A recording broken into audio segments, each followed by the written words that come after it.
Welcome to the Learning Pines YouTube. We hope this video helps.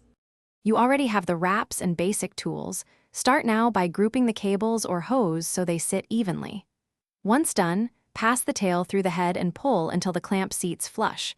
This aligns teeth and prevents cross-threading.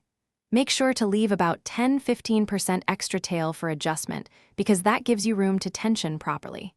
You feel resistance, but don't force. Initial hand tight keeps things in place and lets you inspect orientation before applying tool tension. You now switch to the tensioning tool. Set it to the recommended torque for metal wraps because over-tensioning will deform cables or cut wire insulation. Once engaged, tension gradually while keeping the wrap perpendicular to the bundle.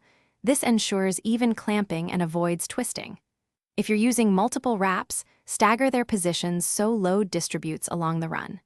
Make sure to stop when the tool clicks or reaches spec. Then visually inspect teeth engagement and bundle compression. You finish by trimming the tail close to the head with flush cutters so nothing snags.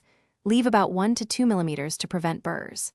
After trimming, inspect the wrap and surrounding insulation for cuts or pinches. Make sure teeth are fully engaged and the bundle isn't crushed. If something went wrong, like a frayed tail or a jammed head, apply a drop of penetrating oil.